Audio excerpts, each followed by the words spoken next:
हमारी माता राधा रानी के चरणों में आज यहाँ पर आना हुआ और लाडली जी ने खुद इशारा कर कर बुलाया तो तुरंत यहाँ आना हुआ और राधा रानी जी के आज सुंदर दर्शन हुए और ब्रजवासियों के बीच में आना हुआ। मेरी वाणी से, मेरे शब्दों से जो भी चोट लगी हो उसके लिए मैं क्षमा चाहता हूँ। मेरी महारानी जी से, मेरी राधा रानी जी से, किशोरी जी से, लाडलू जी से क्षमा चाहता हूँ और ब्रजवासियों को भी मेरी वाणी से, मेरे शब्द से कोई ठेस पहुंची हो उनके भी चरणों में दंडवत कर कर प्रणाम कर कर क्षमा चाहता हूँ। और सभी मीडिया वालों से निवेदन है, सभी सोशल मीडिया वालों से निवेदन है कि किसी के लिए भी कोई अपशब्द ना कहे, राधे राधे कहे, हर हर महादेव कहे और सभी चाहे मृदुलकंठ शास्त्री जी हो चाहे अन्य शास्त्री जी हो, किसी के लिए भी कोई अपशब्द का प्रयोग या किसी भी तरह का कोई प्रयोग नहीं दिया जाए। हर हर महादेव।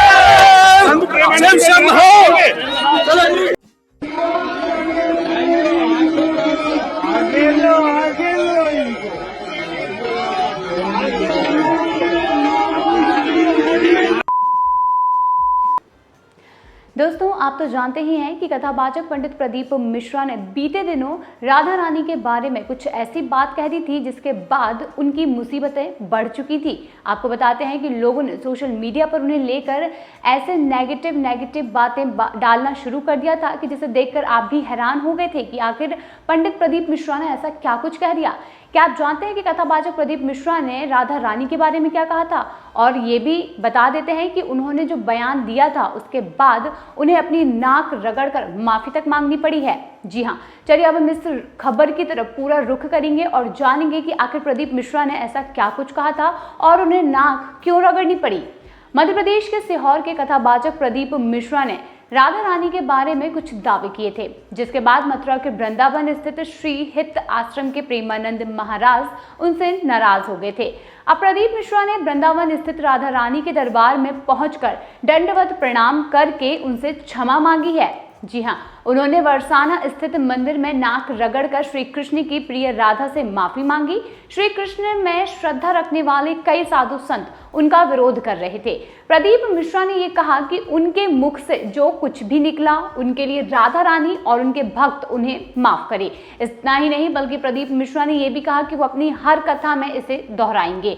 उनके बरसाना दर्शन के दौरान बड़ी संख्या में सुरक्षा कर्मियों को तैनात किया गया था। ब्रज तीर्थ देवालय न्यास की तरफ से उनके खिलाफ महापंचायत भी बुलाई गई थी और उनसे यानी कि प्रदीप मिश्रा से नाक रगड़कर माफी मांगने को भी कहा गया था। प्रदीप मिश्रा को ब्रज में ना घुसने देने का ऐलान करते हुए उनके खिलाफ मुकदमा दर्ज कराने का भी यहाँ पर आह्वान दिया गया था।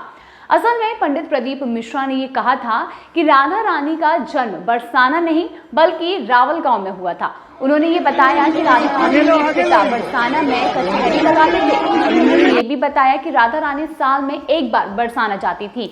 ना तो श्री कृष्ण की रानियों में राधा का नाम आता है और ना ही राधा के पति के नाम में श्री कृष्ण आता है।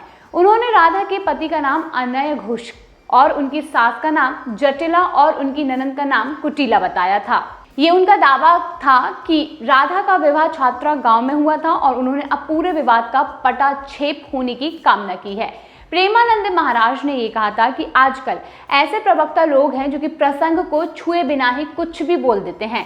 प्रसंग को पहले जानना चाहिए। उन्होंने ये भी कहा कि आप एक गृहस्थ कथावाचक हो, हम श्री जी के गुलाम हैं। वही प्रेमानंद मिश्रा ने ये कहा कि आप बस यहाँ पर साष्टांग दंडवत होकर बैठ जाइए और इसके साथ ही उन्होंने ये भी कहा कि यहाँ पर रजकण बता देगी कि श्री जी कौन है। उन्होंने शास्त्रों को पढ़ने की सलाह देते हुए कहा था कि हम लाडली जी के लिए जीते हैं। वहीं प्रेमानंद महाराज के गुस्से वाला वीडियो जमकर वायरल भी हुआ था। सोशल मीडिया पर ऐसे कई वीडियोस देखने को मिले थे जहां पर प्रेमानंद के गुस्से में होते हुए बयान वायरल हो रहे थे।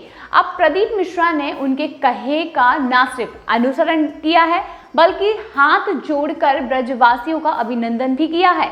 उन्होंने ब्रजवासियों के प्रेम का जिक्र करते हुए ये कहा कि राधा रानी ने स्वयं ही इशारा करके उन्हें बुलाया है और उन्होंने सभी से ये निवेदन किया कि सब राधे राधे कहें, हर हर महादेव कहें। वहीं प्रेमानंद महाराज ने उनके लिए कड़े शब्दों का इस्तेमाल करते हुए ये कहा था कि 4 लोगों से पैर खुदवाकर खुद को भागवताचार्य समझता है और इसके साथ ही उन्होंने एक ऐसा शब्द का इस्तेमाल किया जिसे सुनकर आप भी आश्चर्यचकित हो जाएंगे। हालांकि आपको बताते चलते हैं कि कथावाचक प्रदीप मिश्रा ने अब बरसाना में नाक रगड़कर सभी लोगों से माफी मांग ली है। उनके राधा रानी के बयान को उन्होंने ये बताया कि मैंने जो कुछ भी कहा वो गलती से कहा और मैं सभी से माफी मांगता हूं।